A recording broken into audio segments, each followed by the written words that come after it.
Baby, you know I'm not good at advice. Why would I go if I don't get advice? Taking these chances, rolling the dice. Thought it from nothing, I'm hitting these heights. All because what I be spit on these bikes. Repeat a few things inside of my sprite. Been out of sleep, you in my device. Thought I could trust you in my life. Can't even trust you in the night. Thought of me, baby.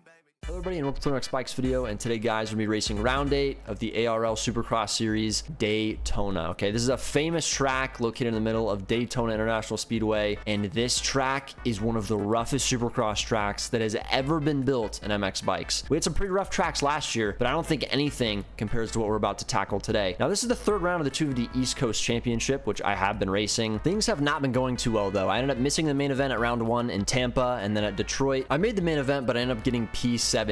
So things have not been good these first 2 rounds, but Daytona's different. We have ruts, we have roughness, we have an actual skill gap, and consistency is what prevails here at Daytona Supercross. So once I took the gate for the heat race, I knew that's all I needed to do. Stay consistent, stay out of carnage. We ended up getting P6 in the heat race, which is pretty good. I've been struggling in heat races and LCQs this year, so to get that out of the way was great. We're straight to the main event, and today, boys, we're hunting for a top 5. It'd be a massive improvement from P17, but I know I can do it, and I know I got the consistency and I got the skill. Let's get right into the race, boys. All right, boys, on the gate. We're here pretty close to center divide. I knew that, honestly, I had to just send it off the start. You know, a lot of these pro races, I've been trying to let everyone go, kind of do the tactic I did last year where I let everyone go and then try to go up the inside. Hasn't been working this year, so I'm just kind of trying to send every start and just praying I survive. So let's see if we can do that today, boys. 15-second card is up. Goat, of course, is in the booth with us once again this week. So welcome him back, but down goes the gates. And who's it going to be to that all-important hole shot this week?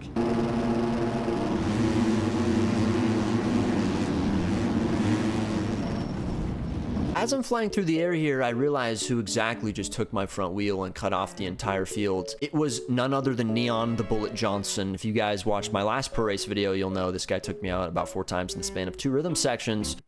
Hit the back of him, and now I'm on the ground, do a front flip. So I didn't think it would happen this quick, but already he's taking on half the field. You can see Froxy, the Norwegian, got the worst end of the stick. He's flying to the grandstands, but this is not what you'd usually expect from a defending champion. He even sent his POV in the aerial Discord publicly and showed himself literally cutting everyone off. Purposefully, he said he thought he had the jump or something. I don't know. Look at my bike, though. Sends him into a crip walk. That's what I like to call karma, brothers. But since so many people got taken out, we actually didn't get up in a bad position here. I'm pretty sure we get up around the top 10. And I knew a lot of guys were going to go down first lap. So now the goal is survival. We got 15 minutes plus 1 lap. A lot of time left. You can see trying to avoid that guy. And look at this. We get an opening. And then I get touched again. It happens all the time. This time it was Victor, though. Doesn't even look like it was his fault. But if there's one thing I know about MX bikes racing, it's that these races are long, and it does not matter what happens on that first lap. You can always come back. You can always salvage. And what I didn't know at this point was that I was going to have one of the best comeback rides I've ever had in Pro Supercross. And that was going to come from consistency and being aggressive. Not letting people take me out, not letting people bully me. I got to be the aggressor in these situations. I got to know where people are. I got to fight back. I got to show people that if you're going to take room from me on the track, I'm going to take room from you. And that's a mentality I don't usually use. I try to be nice most of the time. From this moment on, I'm getting hit here. This dude takes my inside. Yeah, I'm taking your inside, buddy. Yeah, the Jans mentality's changing a little bit. All right, but that's what you have to do. To be successful in these races, you can't be nice. I've been trying to be nice to people. I'm done doing it. So the rest of this race, I knew I had to, keep the consistency, be smart. But when I have opportunities to kind of push someone and move them, I'm going to take it. So let's see what we can do, boys. Top 5 is definitely in the cards. And we got a lot of racing to get it done. So let's focus up. Let's be aggressive. Let's get her done, boys.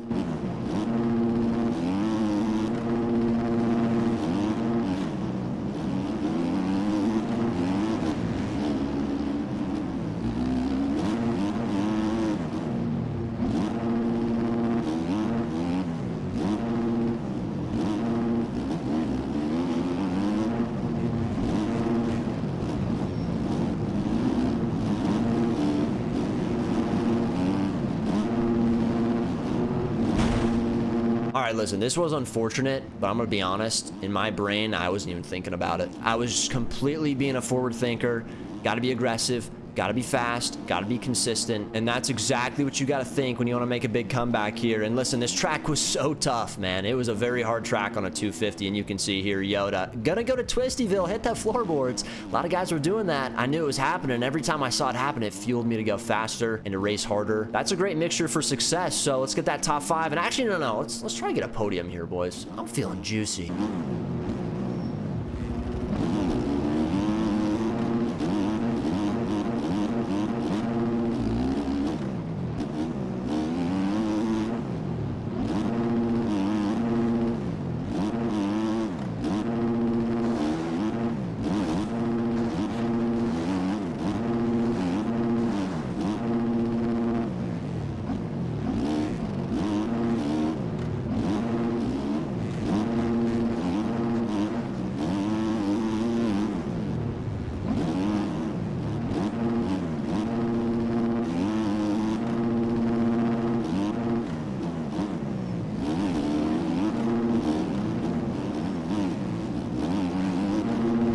Listen, I didn't think I'd ever have to do this again, but boys, we're about to hop into neon analysis number 5. I did 4 at Glendale. This is the 5th neon analysis. So this one starts with neon on the outside. We have a huge gap double here. Looks like he's going straight. That's all fine and dandy. But what does neon do? He doesn't go straight. He cross jumps me. Come on, neon. You gotta stop doing it. You did it so many times at Glendale. It seems the little neon has now learned his ways. But now that he's on the right side of the track, my brain is thinking, you know what? Neon's gonna hold his line here. He's gonna be a nice boy, a little good boy.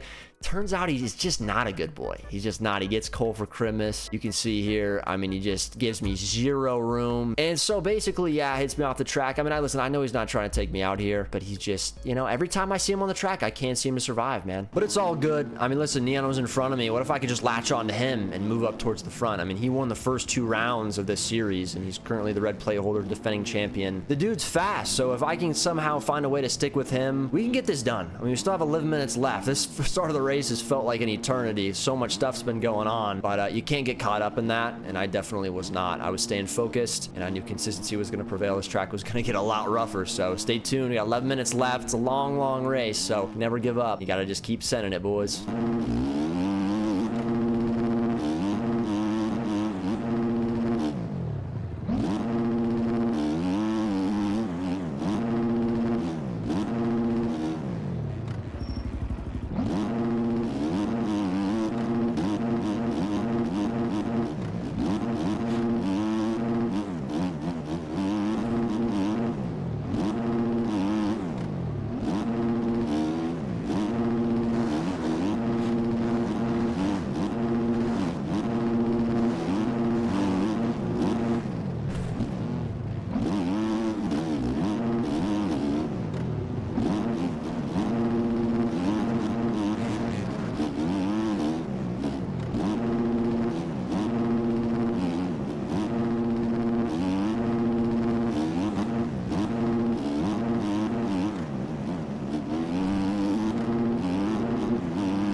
A couple important laps there, make some important passes, and we're trying to stay fairly consistent. You guys can see how deep these ruts are getting. I mean, already we're only, you know, 7 minutes in. This is absolutely insane. Then I look at timing and scoring and realize I'm only 15 seconds back. I've actually gained time on the lead, and even after all of those unfortunate events, we're only 15 seconds out from the lead. I mean, that is absolutely insane. 10 seconds away from 4th place.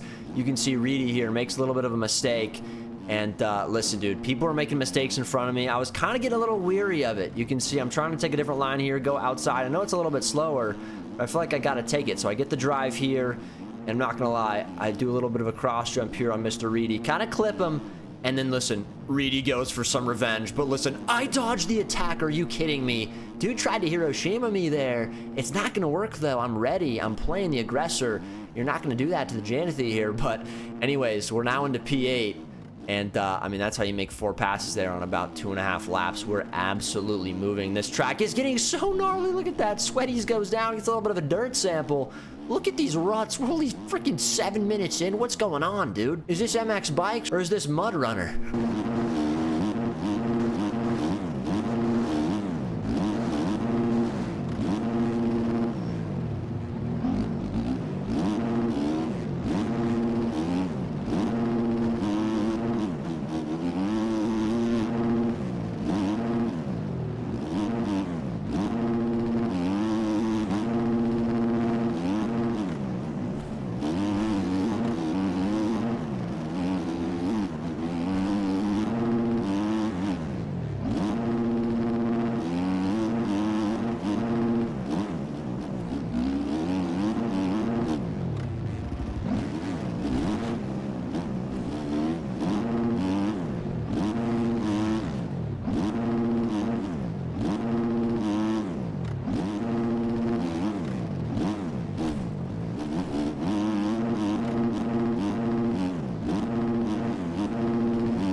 boys. We're holding this bike wide open. Look at this. I come over this wall. I get a little bit of a present. You got 2 guys on the floorboards. Look at me through the whoopee. Da, da, da, da. Boys, I'm telling you right now, I was one with the raceway. I don't know what it was with how sketchy this track is. The funny part about this whole thing is I didn't play the game since Monday. I took 3 days off the game. I had college midterms this week. Have not been playing at all. Haven't touched the 250 since Detroit, which was 2 weeks ago. And I'm absolutely barking the course. I mean, listen, we're making some mistakes, but for the most part, I'm feeling good. I was actually gaining time in the lead. Gap was down to 14 seconds. I think 3rd place at this point was like 6 seconds away, and then okay, listen, I tried to get a little bit schmeezy there. Tried to a little bit of a scrubby dubby. It didn't work, so we lose those 2 positions. And this guy's on my arse. I'm like, nope, I'm taking the inside. You're not doing it to me. But boys, we're moving. All right, we got 5 minutes left plus 1 lap. Still a lot of time. I gotta keep staying consistent, right? That crash was really dumb. It was untimely, but it happens. All right, it happens. We're okay. Gotta rebound, have that forward-thinking mindset. Keep being aggressive. Come on, boys. Top 5's in the cards. Maybe a podium. It's still very possible.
That was an interesting few laps there. I mean, we were pushing really, really hard, you know, didn't have any crashes.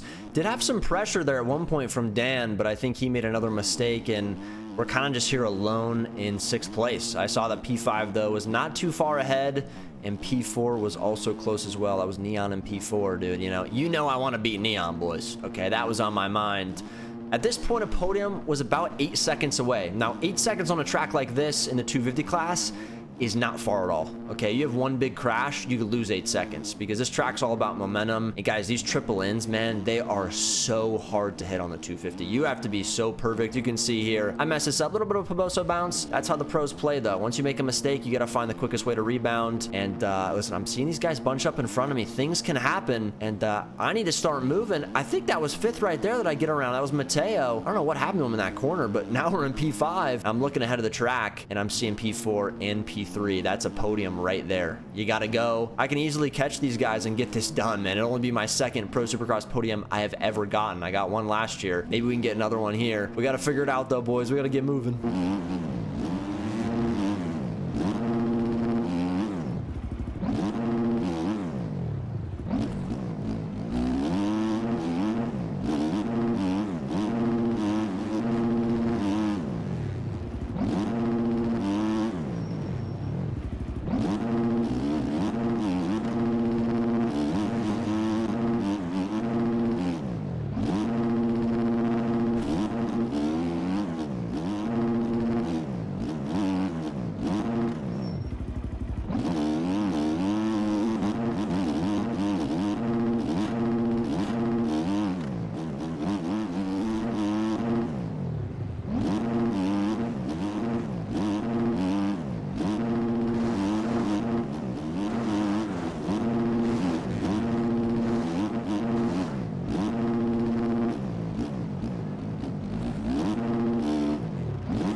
All right, boys, white flag was out. The podium was not really looking possible anymore. Now, P4 was still possible, okay? We are about 11 seconds behind them, but I'm telling you, boys, this track was absolutely gutted. It was insane. But I got to just hold on to this for one more lap, all right? I know Dan is super fast. Liposek's behind him, super quick as well.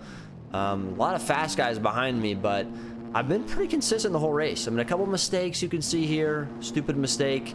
And then right here, boys, let me tell you something. They don't call me the schmeezer for no reason. A little bit of a nose tap double fronty, and then I landed. Honestly meant to do it. I was doing it for the kids that are watching. I mean, it's just normal behavior over here. But no, I was obviously completely an accident. Don't know how I landed it. Was definitely freaking out a little bit.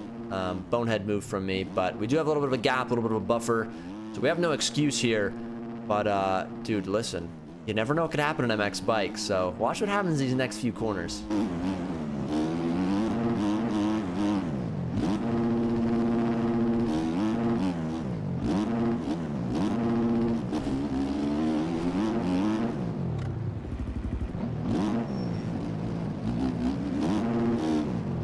So boys, if you look over yonder here, you're going to witness someone having one of the worst wars they've ever had with themselves in their life. This dude's getting floppy like a little bit of a fishy.